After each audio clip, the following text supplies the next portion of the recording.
नमस्कार दोस्तों, द्रोड़ा the vision YouTube channel पर आप सभी का स्वागत है। मैं एसके सैनी। आइए हम सभी लोग देखते हैं ईवीएस का दूसरा पार्ट, जो एक पार्ट आपको दिए थे जिसमें कंटेंट था। इस पूरे पार्ट में आपको ईवीएस की पेडागोगी मिलेगी। ईवीएस की पेडागोगी मिलेगा। Which of the following technique use the rating scale. Rating scale में कौन सी टेक्निक यूज करते हैं? रेटिंग स्केल में कौन सा रेटिंग स्केल जो होती है, स्केल पैमाना ऑब्जर्व करते हैं, उसमें अवलोकन करते हैं, इसमें ऑब्जर्वेशन होता है। रेटिंग स्केल में जो है ऑब्जर्वेशन होता है, अवलोकन है। चेकलिस्ट सही होता है, गलत नहीं होता है। क्वेश्चन राइटिंग गलत होता है। असाइनमेंट सही होता है। लेकिन जब हम रेटिंग स्केल की बात करेंगे तो रेटिंग जो स्केल होता है उसमें हम हमेशा ऑब्जर्व करते हैं, अवलोकन करते हैं। अब बच्चा हमेशा ऑब्जर्वेशन के द्वारा ही सीखता है, अवलोकन के द्वारा ही सीखता है। तो इसका जो आपको क्वेश्चन मिलेगा वो फर्स्ट ऑप्शन मिलेगा, ऑब्जर्वेशन, अवलोकन।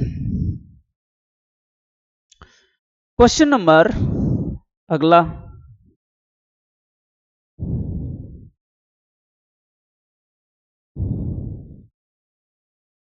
कह रहा है, पर्यावरण अध्ययन में बच्चों को शिक्षण अधिगम से जोड़ने की सबसे प्रभावी युक्ति क्या हो गई? सबसे प्रभावी युक्ति क्या होगा? पाठ्यपुस्तक का पठन, जहां पे पाठ्यपुस्तक आएगा गलत मारना है। शिक्षक द्वारा व्याख्यान, देखो यहां पर दिया है लेक्चर, जहां पे लेक्चर आएगा गलत हो जाएगा। शिक्षक द्वारा प्रदर्शन, डेमोन्स्ट्रेशन बाई टीचर है, टीचर के द्वारा डेमोन्स्ट्रेशन गलत होता है। अगर यहां पर स्टूडेंट होता तो सही होता। नरेटिव, किस्से और कहानियां सुनाना, नरेटिव हमेशा सही होगा। ये आपको चौथा ऑप्शन सही होगा, नरेटिव, किस्से और कहानियां।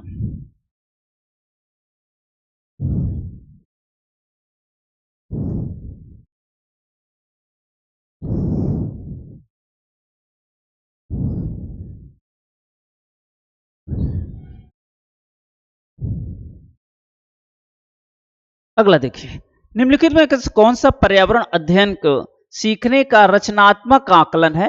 देखो यहां पे दिया है फॉर्मेटिव असेसमेंट। फॉर्मेटिव असेसमेंट यानी एफए।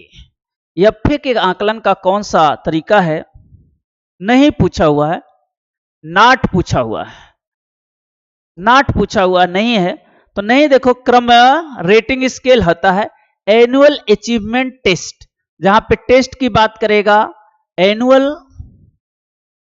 वार्षिक परीक्षण की बात कर रहा है, टेस्ट की बात कर रहा है, और टेस्ट गलत होता है। इसका ऑप्शन जो सही होगा, सेकेंड ऑप्शन सही होगा। टेस्ट की बात कर रहा है, परीक्षा की बात करना है, और सीखने में परीक्षा का कोई रोल नहीं होता है। हम बच्चे को सिखाते हैं, परीक्षा के लिए नहीं सिखाते हैं, कंपटीशन के लिए नहीं सिखाते हैं। हम तो कुछ नई नई चीजें बालक को सिखाते हैं। इसलिए इसका ऑप्शन आएगा सेकंड, दूसरा।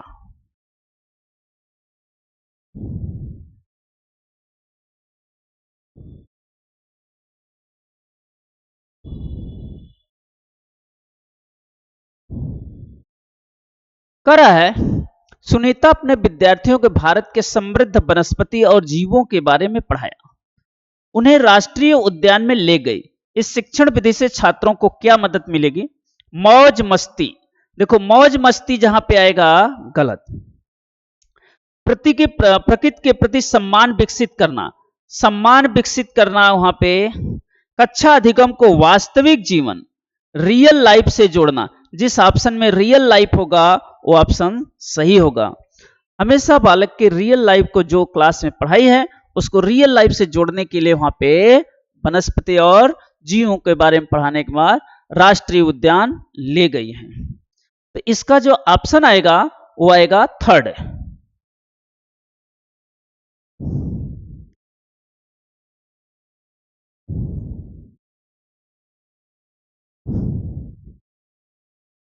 रमेश अपने विद्यार्थियों के देश के विभिन्न हिस्सों में विभिन्न त्योहारों को तैयार किए गए विभिन्न व्यंजनों की जानकारी एकत्र करने और कक्षा में प्रदर्शित करने के लिए एक परियोजना देता है।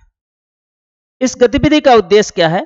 देश में सबसे लोकप्रिय भोजन के बारे में जानना, छात्रों को विभिन्न व्यंजन आजमाने के लिए प्रेरित करना, देश के विभिन्न हिस्सों में पकाए जाने वाले व्यंजनों का रिकॉर्ड बनाना, हमारे देश में संस्कृत की विविधता। देखो जहां पे विविधता शब्द आएगा, जहां पर यह विविधता शब्द आएगा, डाइवर्सिटी शब्द आएगा, भारत में विविधता है, खान पान की विविधता, पहनावे की विविधता, रहन सहन की विविधता, और यहां पर अपने अपने धर्म को मानने की विविधता। तो जहां पे संस्कृत की ये विविधता आएगा वो हमेशा सही होगा। इसका ऑप्शन आएगा फोर्थ ऑप्शन इसका सही होगा। जहां पे डाइवर्सिटी की बात करेगा, विविधता की बात करेगा, वो हमेशा सही होगा। अगला क्वेश्चन देखो। अमित विद्यालय में एक पर्यावरण अध्ययन विवरण प्रस्तुत प्रदर्शनी प्रयोजित की गई। प्रदर्शनी एक उद्देश्य के साथ आयोजित की गई। आपके अनुसार निम्नलिखित में से कौन सा सबसे उपयुक्त? माता पिता को संतुष्ट करना, माता पिता को संतुष्ट करना गलत, प्रिंसिपल को संतुष्ट करना गलत, विद्यार्थियों की रचनात्मक प्रवृत्ति को दिशा देना सही, भविष्य में कैरियर बनाना गलत। जहां पे रचनात्मक प्रवृत्ति आएगा, बालक को रचनात्मक प्रवृत्ति की बात करेगा, हमेशा सही होगा। रचनात्मक प्रवृत्ति, क्रिएटिव, जहां पे क्रिएटिविटी की बात करेगा वो ऑप्शन हमेशा सही होगा। इसका ऑप्शन आएगा थर्ड, इस ऑप्शन का आपको मिलेगा थर्ड।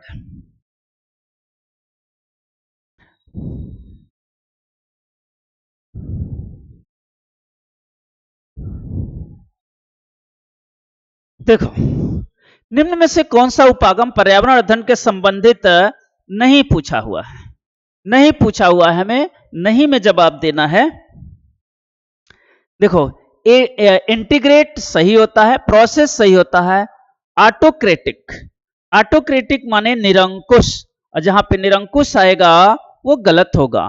तो इसका ऑप्शन जो आएगा थर्ड सही होगा, ऑटोक्रेसी, निरंकुश।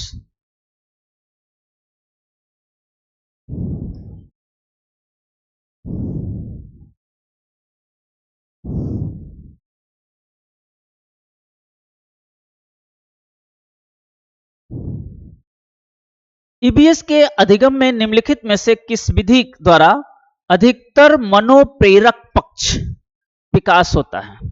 प्रदर्शन की विधि, देखो लेक्चर मेथड, जहां पे लेक्चर मेथड आएगा गलत, एकीकृत विधि, पोस्टर बनाना विधि। सबसे विधि जो है इंटीग्रेट विधि आएगा, एकीकृत विधि सही होगा, बाकी डेमोन्स्ट्रेशन गलत, प्रदर्शन लेक्चर मेथड गलत, एकीकृत विधि, एकीकृत माने कई चीजों को जोड़ना, एकीकृत करना, इंटीग्रेट करना, इंटीग्रेटेड मेथड।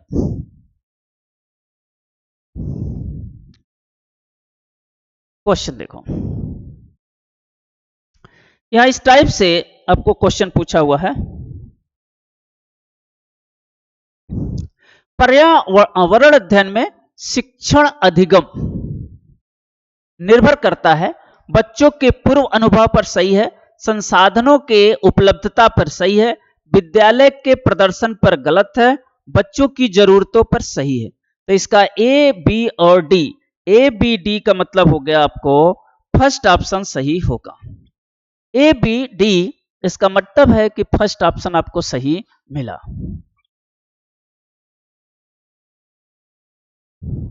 अगला क्वेश्चन,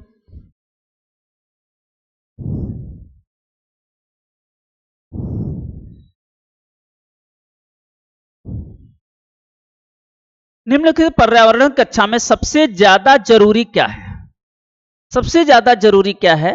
चार्ट है, प्रोजेक्ट है, लोकल रिसोर्सेस है, और शिक्षक का ज्ञान है। जहां सबसे ज्यादा ज्ञान क्या होगा?